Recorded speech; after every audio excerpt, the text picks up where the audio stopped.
De hoy. Ah, qué bueno que no grabaste eso, bien. Eh, Tenía dos o tres ideas y se las tiré a Poli un poco en orden de prioridad. Mi prioridad principal era este tema, un poco por lo que decía Poli de que nunca había salido ninguno de los Ateneos. Y es un tema de los que quizás de rodilla menos se da, por ahí es más común fémoro patelar o tendinopatía rotuliana o cruzado, ¿sí? Pero no tanto de la banda iliotibial. Y después porque también es un tema que todavía hasta el día de hoy está muy discutido, la etiología, cómo es el desarrollo o la fuente de la sintomatología del paciente y porque también es una patología o lesión muy, muy rebelde y que muchas veces nos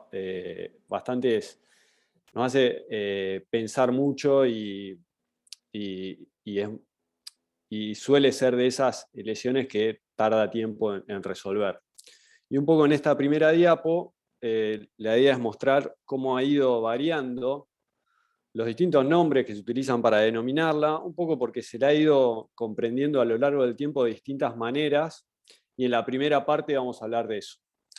La idea también es plantear y mostrar algunas diapos de los temas quizás más relevantes, la fuente de dolor, en qué momento duele, los factores de riesgo, el cuadro clínico y de tratamiento, y la idea también es que después vayamos charlando entre todos las diferentes opiniones, cómo lo aborda cada uno. Y también porque es importante la planificación, porque bueno, un poco el Ateneo arranca con todo y después puede ser que vaya cayendo. Más allá del chiste que lo había planificado, pues si era un Ateneo en vivo para escuchar las risas, me pueden tirar un bracito para arriba. Como decía Poli, eh, por ahí no es de las más frecuentes que veamos en el consultorio, pero con el tipo de población que tenemos dentro del consultorio, que tenemos muchos corredores de calle o gente también que se prepara para hacer carreras de montaña o también gente que hace ciclismo. La verdad que hay pacientes que vienen con esta afección. Como sabemos, es más frecuente en este tipo de población el dolor femoropatelar, pero dentro de las afecciones de rodilla es muy frecuente en esta población. Y es la lesión o la patología más frecuente que genera dolor en la cara lateral de la rodilla. No es la única, ¿sí? Entonces no todo dolor en la cara lateral de la rodilla es un síndrome de la banda iliotibial. Siguiendo hablando un poco de prevalencia e incidencia, como dijimos, es la segunda lesión más frecuente en corredores, la razón más frecuente de dolor en la cara lateral. Hay algunos estudios que hablan de la prevalencia, algunas diferencias en cuanto al género, al sexo. También es muy frecuente en poblaciones físicamente muy activas, como algunos estudios que hay en poblaciones militares, en otros países. Es muy común también en ciclistas, ¿sí? Un poco por, eh, por el gesto repetitivo, ¿sí? En determinado ángulo, y también es muy común en los remeros, ¿sí?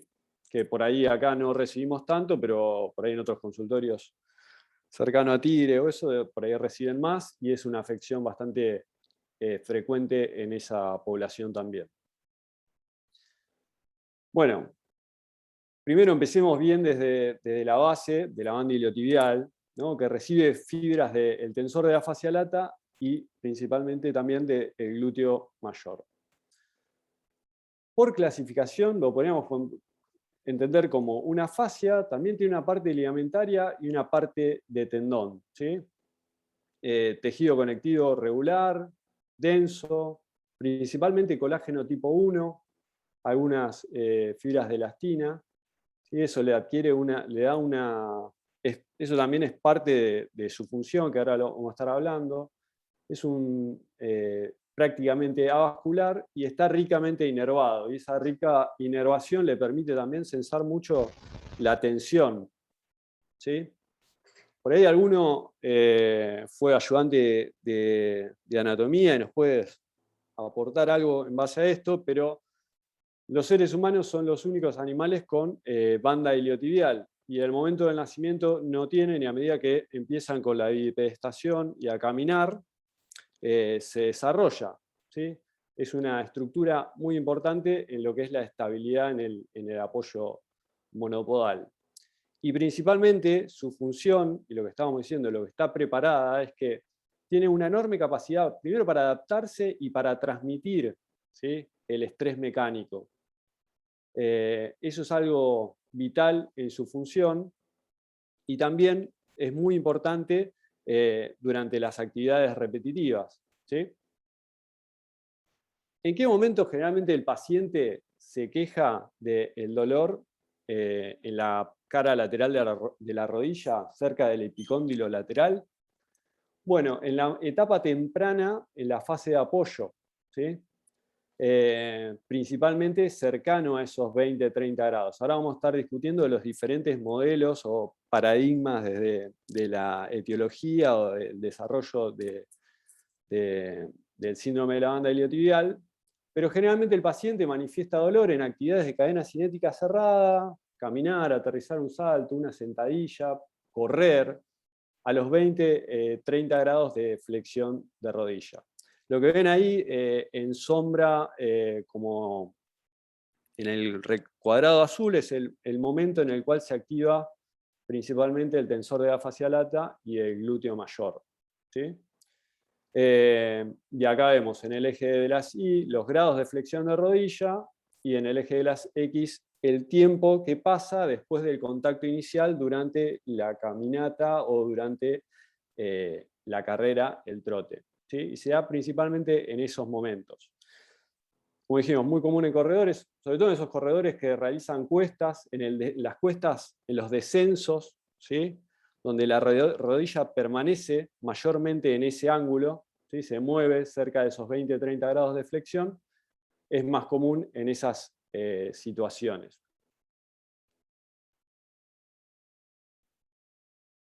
Bien, dijimos, hay distintos modelos en cuanto a cómo se fue entendiendo el desarrollo, y también hablando del desarrollo de las causas, de las fuentes de dolor, y eso también condiciona los diferentes abordajes a lo largo del tiempo. Hay dos grandes modelos, ¿sí? Un modelo primario, ¿sí?, que nació en base a autores muy importantes que fueron uno de los primeros que empezaron a hablar de este síndrome, como por ejemplo René, o también Noble, ¿sí? Se recuerdan el test de Noble, que después lo vamos a ver, Noble, específico para la reproducción de dolor en la banda iliotibial. Basados en qué información tenían desde la anatomía en ese momento, generaron un mecanismo de desarrollo del dolor que tiene que ver principalmente con la fricción, ¿sí? Yo creo que por la edad que tenemos, varios de nosotros, cuando lo estudiamos en su momento en la universidad o empezamos a atender pacientes con síndrome de la banda iliotibial, mucho el modelo o el paradigma que estaba en ese momento hablaba de la fricción, ¿sí?, de que la banda iliotibial estaba tensa, y entre los movimientos de flexo-extensión en ese ángulo entre los 20 y 30 grados, la banda pasaba a través del epicóndilo lateral y generaba una irritación por fricción a nivel de la bursa, ¿sí?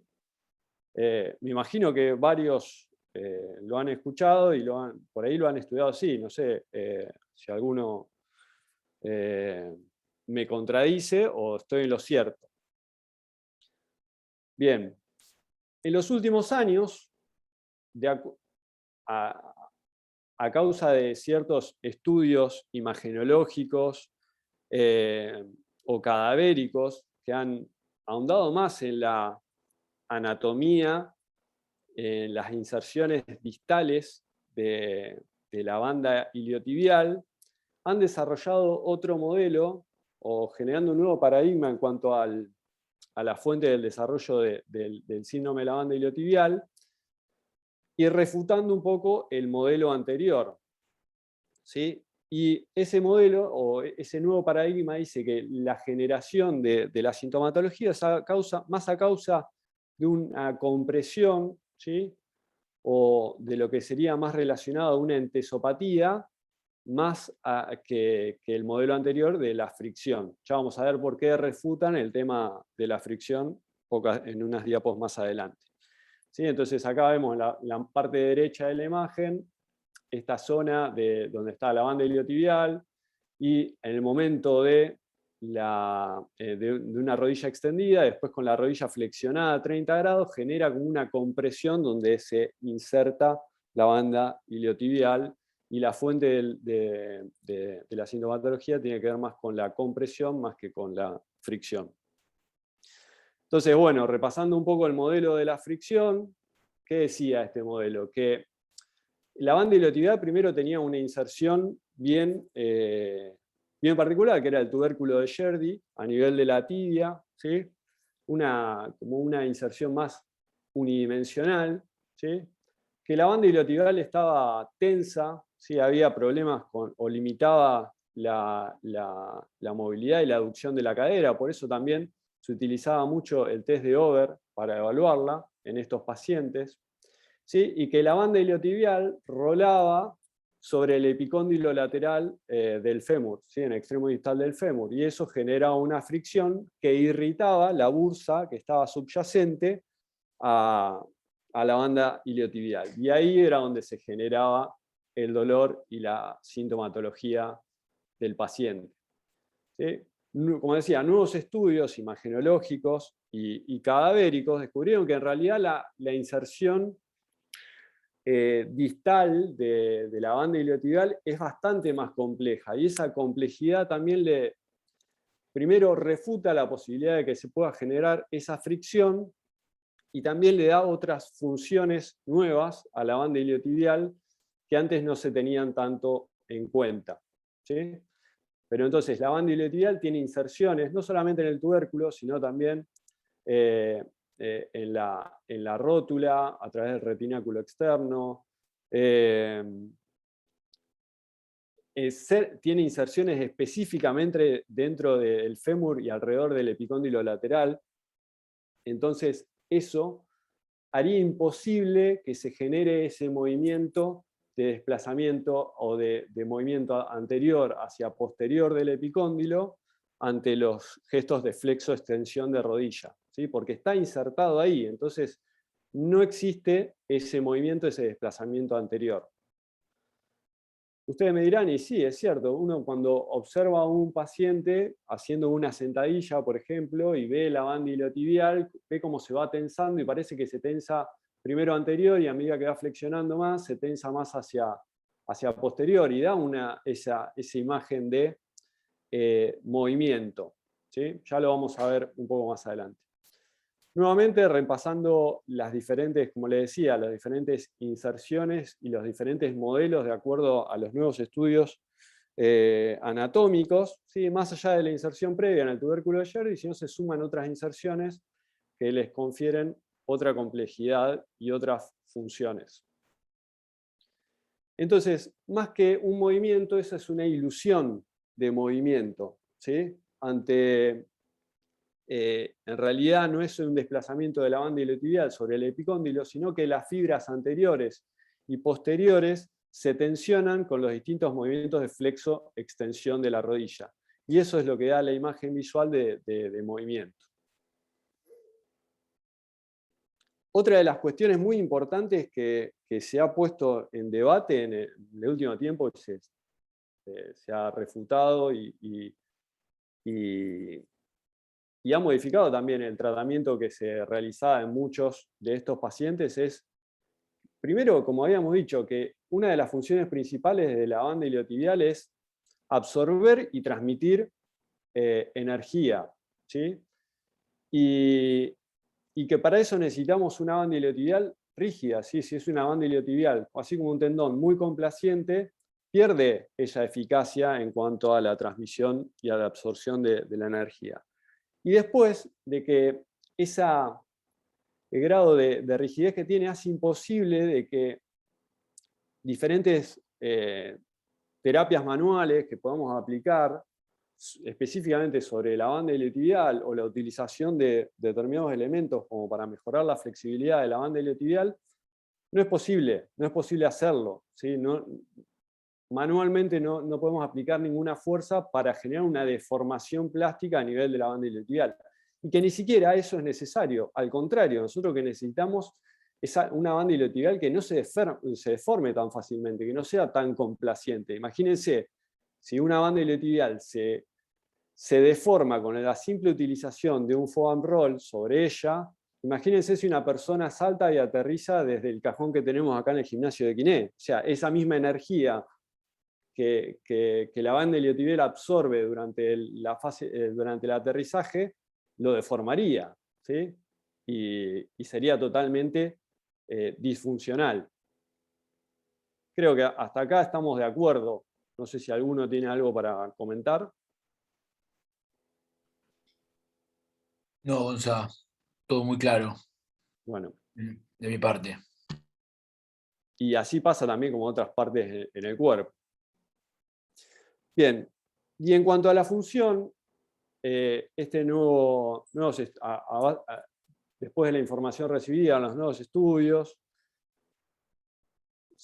además de esa función unidimensional de la banda iliotibial en el plano sagital, se le suman otras funciones muy importantes que tiene. Más allá de la estabilidad que confiere en el apoyo monopodal en la articulación de la cadera, ¿sí? Durante la descarga de peso, durante la fase de apoyo de la caminata, de la carrera, de los aterrizajes.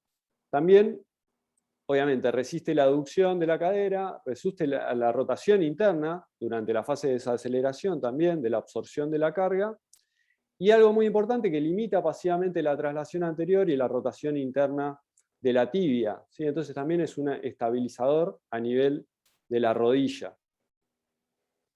Un poco por todas esas inserciones que estuvimos hablando. Voy a tomar un poco de agua.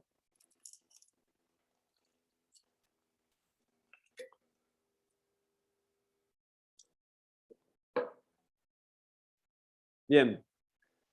Y este nuevo modelo, que en realidad ya tiene varios años, ¿qué es lo que hice? Que en realidad la inserción o que la banda iliotibial es compleja, ¿sí? Y esa inserción compleja impide ese movimiento de deslizamiento de deslizamiento sobre el epicóndilo lateral. Que la banda iliotibial se estira muy poco, ¿sí? Ante determinadas terapias manuales o determinados test que se utilizaban para ver la limitación en la movilidad. Y que en realidad no había bursa, que lo que dicen es que hay una almohadilla grasa muy inervada, ¿sí? Y que durante ciertas cuestiones que tienen que ver más con el control neuromuscular, puede ser a nivel de la cadera, generarían un efecto compresivo dentro en la inserción de la banda iliotibial a nivel de la bursa y también de la bursa, perdón, del epicóndilo lateral y del tubérculo de Sherdy también. Entonces, eso sería el mecanismo por el cual aparecen los síntomas en el paciente. Entonces esto cambia un poco también el abordaje, de pasar a tratar de mejorar la flexibilidad, ¿sí? En realidad también lo que pregona este nuevo modelo es empezar a trabajar más el control neuromuscular a nivel de la musculatura proximal. En cuanto al diagnóstico, acá los docs que están, los dos también pueden dar y comentar algo, si no están de acuerdo, o comentar, sumar algo. Es clave, obviamente, el interrogatorio, ¿sí? Como dice Fede, el relato del paciente, que es dolor en el epicóndilo lateral, ¿sí? Que aparece ante, por ejemplo, los corredores en determinado kilómetro, va aumentando el dolor y le imposibilita quizás continuar con el entrenamiento, ¿sí? El dolor es tan agudo, tan punzante en esa zona que le imposibilita continuar. Siempre es muy importante evaluar si hubo alguna modificación en el entrenamiento de los días previos de esos pacientes que consultan con dolor en la banda iliotibial o el síndrome de la banda iliotibial. Si varió algo en el volumen, si comenzó a hacer cuestas, ¿sí? Noble, en el artículo ese de 1980, decía que estudió un montón de pacientes con síndrome de la banda iliotibial, y una de las cosas que dice que en más del 80% había detectado un error en el entrenamiento, ¿sí? Como había habido algo que habían fallado, y quizás tiene que ver esto con cambios bruscos en la carga, ¿sí?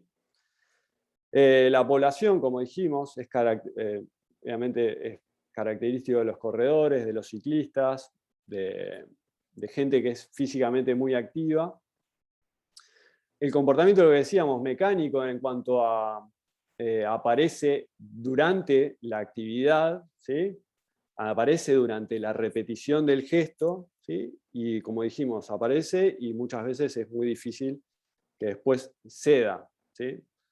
Por lo menos eso desde los pacientes que he tenido yo, no es que se comparta como una entesopatía o como una tendinopatía que va cediendo a medida que va entrando en calor, ¿sí? Eso lo hablo un poco más desde la experiencia, no porque lo haya leído. Muy importante determinar también el grado de irritabilidad del paciente, ¿sí? Lo vamos a estar hablando ahora cuando mencionemos algunas cosas del tratamiento. En qué grado de irritabilidad tiene el paciente en el momento que estamos trabajando con él, y también excluir otras patologías. Si bien nos hemos tentado a pensar que siempre aparece un paciente con dolor en la cara lateral de la rodilla corredor y va a tiene síndrome de la banda iliotibial. No, pero hay otras patologías que pueden generar ese dolor en la cara lateral de la rodilla, y por eso muchas veces los médicos recurren a otros estudios complementarios, etc. Como test, el test de Noble positivo, sé que Fede tiene una variante al test de Noble, lo hace pasivo y activo, si después Fede querés compartir algo en base a eso. Y obviamente el dolor a la palpación, ¿sí? En cuanto a la evaluación de los factores de riesgo, los factores que me pudieron llevar a desarrollar la afección, más o menos yo utilizo más o menos la misma evaluación que utilizamos con el resto de los pacientes que tienen una lesión a nivel del miembro inferior, ¿sí? La movilidad, el rango de movimiento a nivel de todas las articulaciones del miembro inferior, la evaluación de fuerza, ¿sí? De los abductores de cadera, de los rotadores externos, del cuádriceps, la evaluación de ciertos patrones de movimiento muy importantes, la sentadilla bipodal, sentadilla monopodal, el Trendelenburg. También específicamente cómo se manifiesta o cómo el gesto específico en el cual el paciente tiene el síntoma, ¿sí? Si es corriendo, verlo cómo corre, si es aterrizando un salto, viendo cómo aterriza el salto, ¿sí? Y generalmente como estudios complementarios se utiliza la resonancia magnética, como dijimos, para descartar otras patologías que pueden estar generando el dolor ese, y también las radiografías para ver las cuestiones de los ejes en la zona. No sé si alguno quiere comentar algo acá, presta atención a otra cosa, cree que no es necesario algo de lo que nombré. Quizás, Gonza, para responderte lo del test de Noble, el test de Noble tiene la particularidad que uno aprieta el epicóndilo, aprieta la fascia contra el epicóndilo y le exige al paciente o le pide al paciente en realidad que haga una extensión de rodilla. Ahí está, Y la forma pasiva de hacerlo es hacer uno la extensión del paciente. Yo creo que la diferencia es que cuando el paciente estira de forma activa, tensiona la fascia lata, y cuando lo hace de forma pasiva, al estar relajada la fascia lata, uno lo que comprime es justamente la estructura que mencionaste antes, esa grasa que está entre la fascia lata y el fémur distal. El por qué lo hago, no lo sé exactamente. Yo creo que el dolor viene mucho más por la grasa esa que decís vos que está hiperinervada. De hecho, creo que la jofa medial de la rodilla y esa grasa superoexterna son las estructuras más inervadas de la rodilla, con más densidad por lo menos de nociceptores. Entonces muchas veces comprimo esa zona para ver si el dolor es bien localizado ahí. De todas formas, creo que los pacientes que vienen con cargas altas de entrenamiento, específicamente los que corren mucho, tienen dolor ahí, aunque no tengan un síndrome condylotibial. Cuando les mete el dedo ahí, es muy común que tengan dolor. Creo que es muy importante lo que dijiste de que es un dolor localizado. Los diagnósticos diferenciales son la artrosis femoropatelar aislada, la patología meningeal externa, y la patología que suele irradiar al miembro inferior, la patología neural, por supuesto, pero sobre todo la patología intraósea. El edema óseo suele dar patología irradiada, que es la gran diferencia con la tendinopatía, que es mucho más localizada, que no suele dar tanta sensibilización y tanta irradiación. La patología intraósea, ya sea un tumor, un edema óseo por un defecto osteocondral, por una sobrecarga mecánica. Yo he visto pacientes con una lesión osteocondral en la tibio-peronea proximal, que imitaron un síndrome mandibulotibial. Yo creo que está bien pedir una resonancia. Y en la resonancia lo que se ve fundamentalmente es el edema que tiene esa grasa superexterna. Se ve bien blanco en estiro en T2, muy característicos. Bueno, gracias, Fede. Yo un poco ya lo hemos charlado, por eso sabía que esto que habías comentado, de la diferencia que utilizabas no solamente de forma pasiva, sino también de forma activa. Acá tengo unas imágenes de los muchachos de Physiotutors, ¿sí? Y que ellos plantean también otras formas, además de activa, pasiva, por ahí pidiéndole la extensión de rodilla al borde de la camilla, o de una forma, lo que sería un poco más funcional, porque está en una situación de cadena cinética cerrada, donde es la que generalmente aparece la sintomatología. En cuanto a los factores de riesgo, ¿sí? Bueno, no hay muchos artículos que hablen sobre los factores de riesgo, y mucho menos de buena calidad, ¿sí? Acá hay una revisión sistemática de factores de riesgo biomecánicos en corredoras. Y fíjense, una de las cosas, se incluyeron 3 estudios, 1 prospectivo y 12 transversales. Ahí ya arrancamos un poco jodidos. Y como conclusión llega, en base a ese estudio prospectivo, de que los factores de riesgo en estas corredoras fueron un aumento en el pico de la aducción a nivel de la cadera y un aumento de la rotación interna de la rodilla.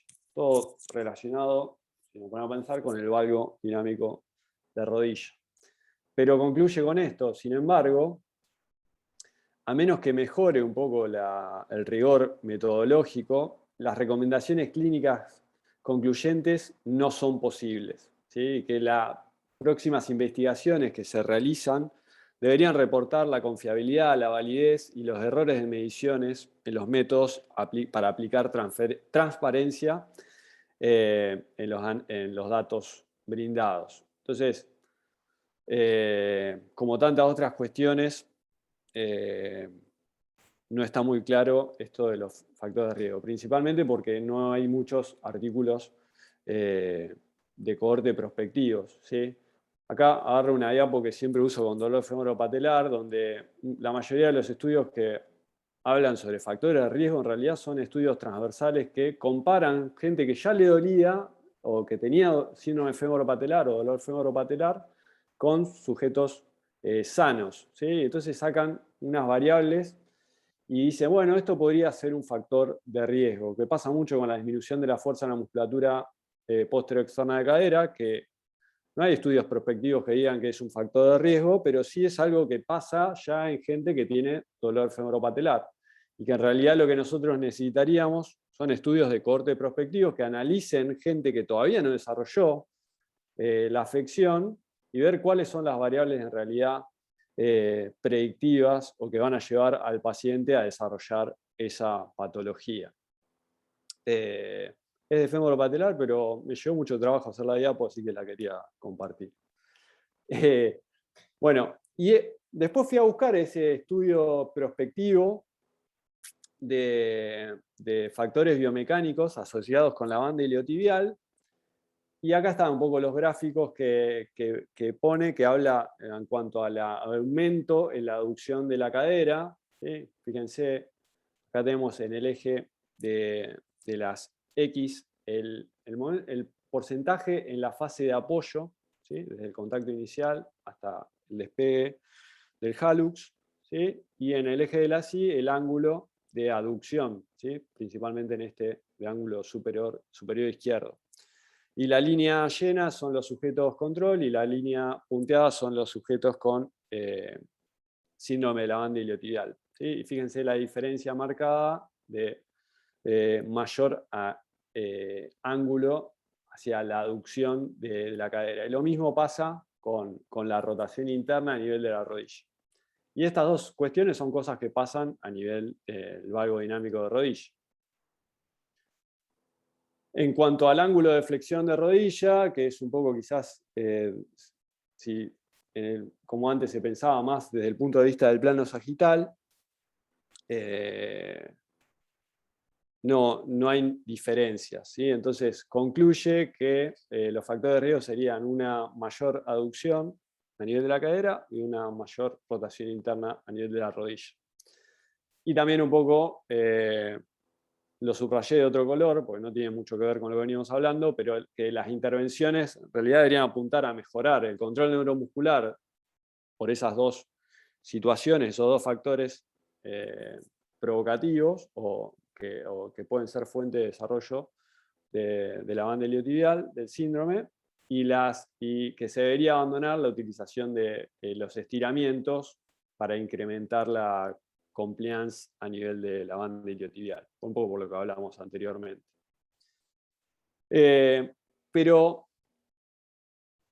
hay otras de las cosas que, más allá del grado de la magnitud de la aducción de la cadera o la rotación interna, otra de las cuestiones que se habla mucho es sobre la tasa de deformación, ¿sí? Que vendría a ser como el cambio, la deformación dividido por el cambio del tiempo. Es un poco esta la fórmula, ¿sí? ¿Con qué velocidad se aplica la carga que genera la deformación en el tejido? ¿Sí? Y que más allá de la magnitud, o sea, la amplitud de ese movimiento, tiene que ver mucho que ver la velocidad con la cual se aplica. Y por ahí lo primero que se me viene a la cabeza, por ahí lo que pasa en esos corredores que quizás empiezan a correr y a medida que van llegando a una situación más que tiene que ver con la fatiga, pierden un poco esa capacidad de absorción, ¿sí? y de control, y quizás ese valgo dinámico, además, por ahí es de la misma magnitud que anteriormente, pero la velocidad con la cual lo realizan es mayor. Y que eso se cree que podría ser uno de los factores importantes en el desarrollo de la compresión a nivel de la zona de la almohadilla grasa en la inserción del epicóndilo lateral de la banda iliotibial. Para ir finalizando un poco cómo lo entiendo yo en cuanto al tratamiento y cómo también las cuestiones que están recomendadas para el abordaje de estos tipos de pacientes, obviamente la educación es muy importante. Y la educación va un poco de la mano con la monitorización de la carga, tratar de, esto decíamos, explicarle al paciente de que la carga en la cual se le aplica debería ser la suficiente como para generar una adaptación positiva, evitar esos picos de carga o esos cambios abruptos o esa modificación de distintas variables en poco tiempo, en la cual podrían no permitirle al tejido para que se adapte a esa carga que se le va aplicando. Monitorizar también el dolor, ¿sí? Obviamente una de las cosas que se buscan es regular el dolor en el paciente, ¿sí? No eliminarlo, no a cero, pero sí bajar el dolor. Para eso a veces es necesario modificar las actividades que está realizando, ¿sí? Aunque es difícil en estos pacientes que generalmente son pacientes que entrenan y entrenan fuertemente, pero a veces es necesario. Yo particularmente no utilizo que no tengan dolor durante la actividad, pero sí obviamente tolero puede ser tolerar una molestia.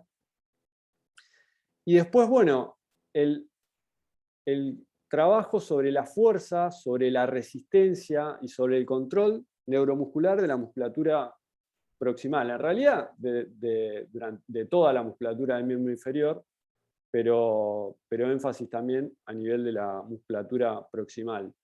Y esto un poco lo que decíamos, el grado de irritabilidad. Esos pacientes que tienen un gran grado de irritabilidad, quizás los abordamos en un primer momento, no toleran los ejercicios en cadena cinética cerrada, entonces lo abordamos más con ejercicios de la musculatura posterior-externa, sin descarga de peso, de ejercicios en cadena abierta, para a medida que vamos mejorando y va disminuyendo ese grado de irritabilidad que tienen, comenzamos con ejercicios en cadena cinética cerrada, y en la fase final, ejercicios funcionales que tienen esa absorción y liberación de energía de manera repetitiva y rápida, ¿sí?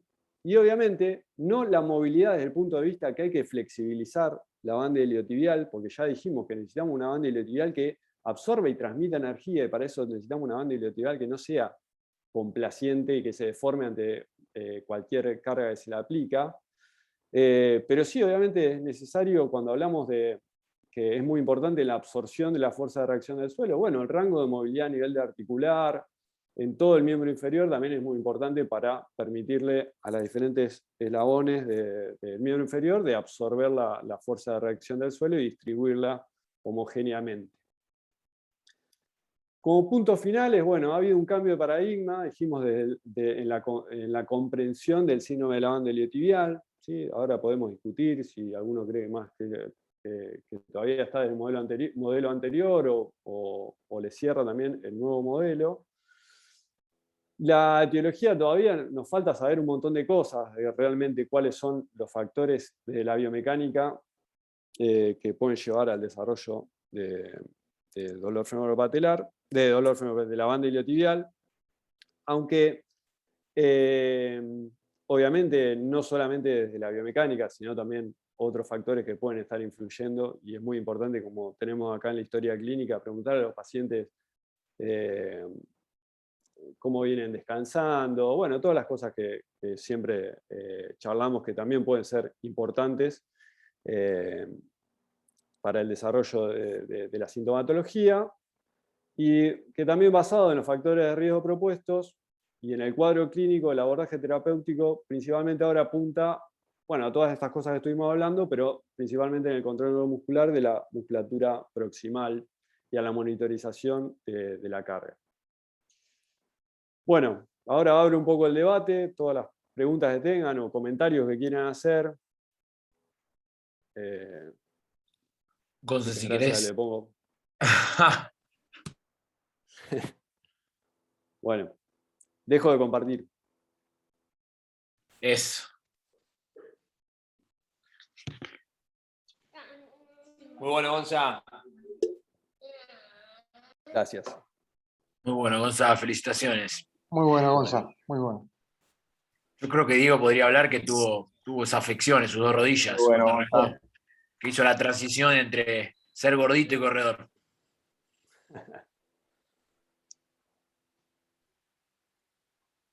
Sí, yo lo tuve, la verdad. Qué mal que me hace la luz acá arriba. Sí. No, sacame la luz de acá arriba, terrible. Me voy a poner un gorro ahora. Me voy a poner un gorro y vuelvo. ¿De qué te reís, Lucho? Ahí está. De vos, boludo. Bueno, es Es muy doloroso, es como decía Gonzalo, tiene una gran diferencia con cualquier otro tipo de lesión, quizá de rodilla, que pueda llegar a tener un diagnóstico o una clínica parecida. A la hora del correr es como que cada vez te va doliendo más, cada vez te va doliendo más, hasta que ya no podés seguir corriendo. Y cuando te enfrías, el bajar un escalón, bajar el cordón de la vereda cuando te queda esa pierna arriba, es terrible. O sea, esa flexión de rodilla de esos 20, 30 grados, 40 grados a lo sumo, es mortal. Yo cuando corría y lo tenía, es como que iba tratando de ver si bloqueaba más la articulación del tobillo, si la dejaba más libre, si trataba de no pronar, o sea, iba como testeando un poco las diferentes formas de modificar el síntoma, y me fui dando cuenta que cuanto más suelta dejaba la pierna y demás, mejor me resultaba, digamos. O sea, no tratar de, quizá también un poco porque no bloqueas la absorción, la amortiguación de la triple flexión, ¿no? Pero bueno, hace poco me tocó tratar un paciente, un jugador de fútbol en realidad, que tenía este dolor. Y la realidad es que tenía que jugar al muy poco tiempo, y sabiendo que es un dolor que tiene una evolución un poco más prolongada y que es muy irritativo, probé una modificación sintomática haciendo una rotación externa de tibia, o sea, con un vendaje de tipo Maligan y demás, un tratamiento con ese abordaje, y tenía una modificación del síntoma positiva y iba mejorando y demás, pero se acercaba el próximo partido y tenía que jugar sí o sí por una cuestión de que tenía que jugar, y le recomendé un corticoide inyectable, y se le fue el dolor. Todavía no volvió el dolor, así que estamos bien. ¿Pero corticoide intramuscular o en la zona de la afección? Como una No, infiltración. intramuscular. Ah, mira. No, intramuscular. Está bien. Está bien. Sí. Se dio un corticoide, al día siguiente ya estaba sin dolor y bueno, ya pasaron 2 semanas. No, continúa con los ejercicios, o sea, yo hablé con el preparador físico con el que él trabaja, como para continuar con el trabajo de glúteo y demás. O sea, él venía, o sea, de rotadores externos, de abductores de cadera, estaba con poca carga de esa zona, porque él solía hacer una preparación física externa a la que hacía en el club. Empezó una parte de la temporada donde dejó de hacer esa preparación física, entonces dejó de hacer esos estímulos más específicos que hacía con el preparador físico propio y no con el del club. Y bueno, fue un tiempo en el cual no le dio bola a ese tipo de ejercicios hasta que bueno, apareció esto. Entonces, bueno, la idea era como disminuir el síntoma que lo necesitaba disminuir urgentemente a través del medicamento, y continuar con ese tipo de trabajos a través del preparador físico, no mucho más que eso. Sí. Sí, es clave que las estrategias que podamos tener como para disminuir la sintomatología del paciente, ya sea, ahí sí, bueno, con esto decíamos de alguna terapia manual como Malian o lo que sea, es más que útil, ¿sí? Pero sí desterrar un poco esa narrativa o ese mensaje que se le da al paciente muchas veces desde la terapia manual, que hay que buscar flexibilizar o ganar, que la banda iliotibial está súper tensa. A veces me pasa, yo veo pacientes que por ahí ya han estado tratándose o se han tratado de eso, ¿no? En algún momento dicen, no, es que yo esto lo tengo re tenso, y se tocan ahí, y no, bueno, tengo que aflojar eso. Entonces, no dar ese mensaje, y que el tratamiento va por otro lado, es parte también, creo, de la educación.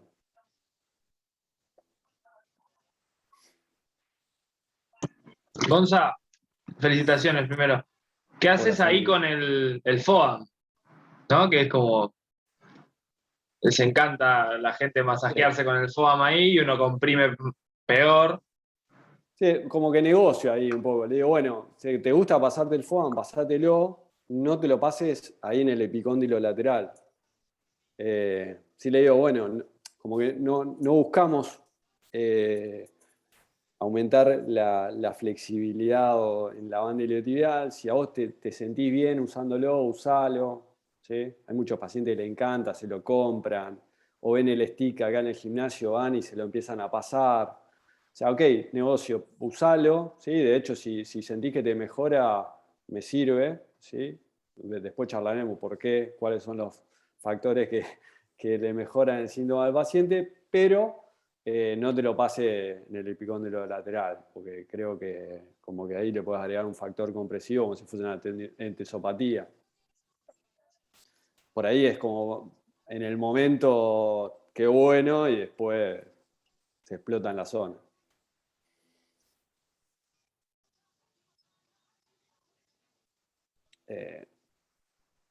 Nada, eso. Bueno, un comentario más. ¿Alguien quiere hacer una pregunta más? No, a mí me pasa mucho, Eh. capaz les comparto, en pretemporadas ese tipo de dolores es re común en jugadores de fútbol, porque los hacen correr y no están acostumbrados a correr tanto. Entonces les empieza a agarrar ese dolor y literal pasa eso. Ellos o sea, están en el hotel de pretemporada y no pueden bajar las escaleras del hotel. O sea, dicen, no, escaleras no bajamos ni loco. Y van por ascensor y nada, baja la carga de entrenamiento y se les suele ir pasando. Sí les doy el FOAM para que se pasen de costado, digamos, o sea, la parte superior, desde el glúteo hasta la mitad. Y eso sienten alivio ante eso. Y otra cosa en relación a lo que decía Fede, que me suele pasar en esguinces de rodilla, quizás en jugadores de fútbol, después refieren un dolor lateral justo en la inserción de la cintilla y en toda la parte externa. Si vos lo palpás, parecería que como que hizo algún tipo de tendinopatía, pero claramente debe ser algún tipo de diagnóstico diferencial. Mismo ahora tenemos un jugador con un esguince de rodilla, ligamento cruzado, una lesión parcial, y lo único que queda recibido es ese dolor en la parte posterior y no tiene meniscal, no tiene nada, así que nada, quizás le queda algún tipo de edema óseo en la zona. Pero, es muy de pretemporada, ¿no? Las cuestas. Contra de pretemporada y te vuelven loco con ese dolor. Y aparte tienen sensación que se les traba la rodilla, como que les hace un resalto. Mirá, resalta. O sea, voy corriendo y se me traba la rodilla. Y sí, es eso. Bueno, leve comentario. Gracias a vos. Muy bueno, Gonza, la charla, te felicito. Gracias, Lucho. Sabés que yo que soy el más viejo del grupo, no nos llamamos banda iliotibial. ¿Sabés cómo lo llamamos nosotros a eso? ¿Cómo? Bandeleta iliotibial. ¿Por qué lo leíste? Bandeleta iliotibial. Cuando yo trabajé muchos años en San Isidro, dijiste algo muy importante de los remeros. ¿Viste? Porque los remeros tienen un sistema, acá está San Fernando y no más. El remero, viste, está sentado en una silla y mueve las rodillas, de los pies hacia arriba y hacia abajo, y la pierna le queda en abducción y se le va para adentro. Y sabés cómo tenían dolor en la bandeleta iliotibial, le daba una tensión tremenda. Y te iba a hacer un comentario más que noto yo. ¿Sabés cuando yo hago una liberación externa rotuliana, libero el alerón externo, no sabés cómo se descomprime la bandeleta iliotibial? ¿Cómo sentís? La tocas tensa al principio, después que liberaste la rótula con el fémur patelar, que influye en joder la parte iliotibial, como tiene inserción la bandeleta iliotibial, la banda iliotibial en el alerón externo, cuando vos lo cortás, se descomprime la banda, se sentís menos tensa después de operado.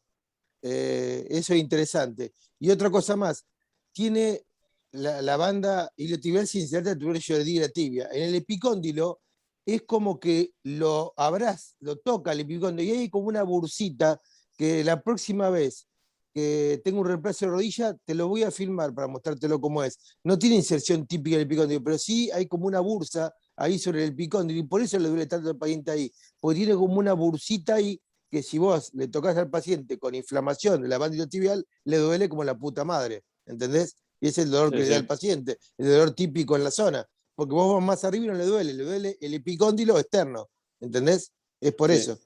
Vos ahí, Lucho, identificás una bursa. Una bursa, sí.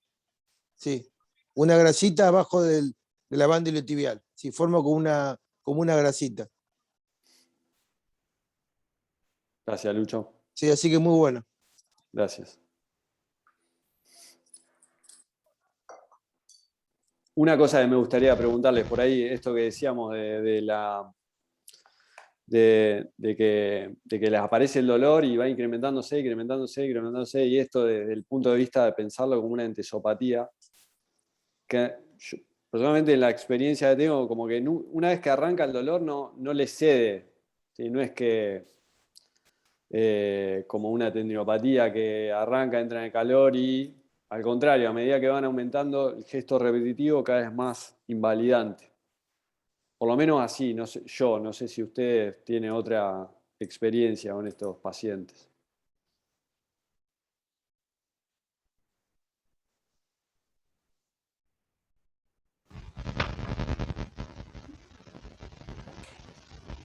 Lo tomo. Yo, Gonza, te quería hacer una pregunta. ¿Se me escucha? Sí, Andy. Te quería hacer una pregunta teniendo en cuenta de que por ahí la teoría ahora es más de una compresión que de una fricción, y también haciendo un paralelismo con lo que serían las tendinopatías compresivas, ¿tratás de evitar alguna posición particular de la rodilla? Por lo menos. Lo perdí yo ahí. Menos mal, porque el ruido era súper molesto. Ahí volvió.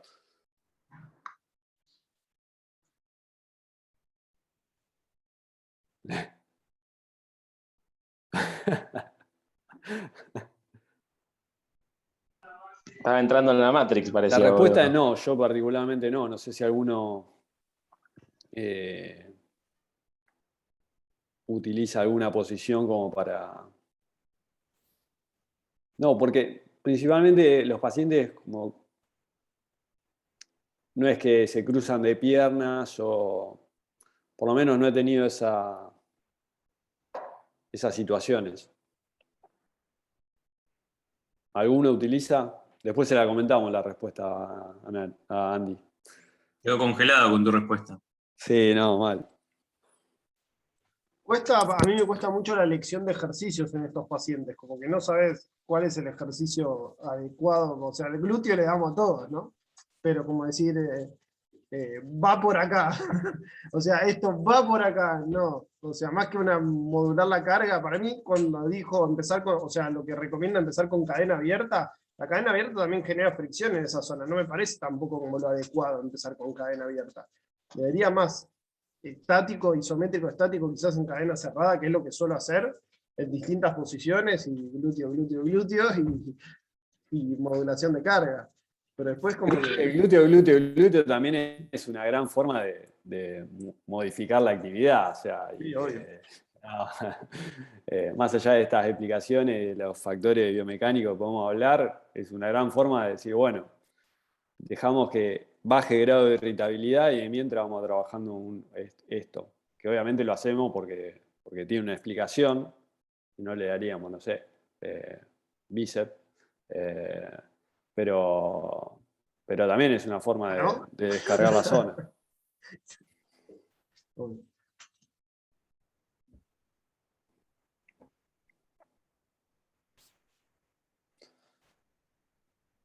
Bueno.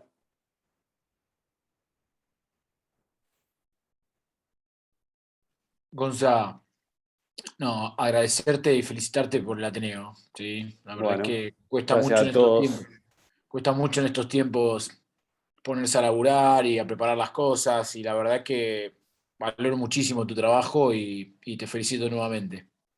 Gracias, que no se apague la llama de los Ateneos. No, ojalá podamos volver presencial y podamos volver a comer las canatitas. Sí, por favor. Bueno, amigos. Felicitaciones, Gonza. Gracias. Buenísimo, Gonza. Muy bien, Gonza. Felicitaciones, chicos. Hasta luego, chicos. Un abrazo grande para todos. Gracias, Gonza. Felicitaciones. Gracias.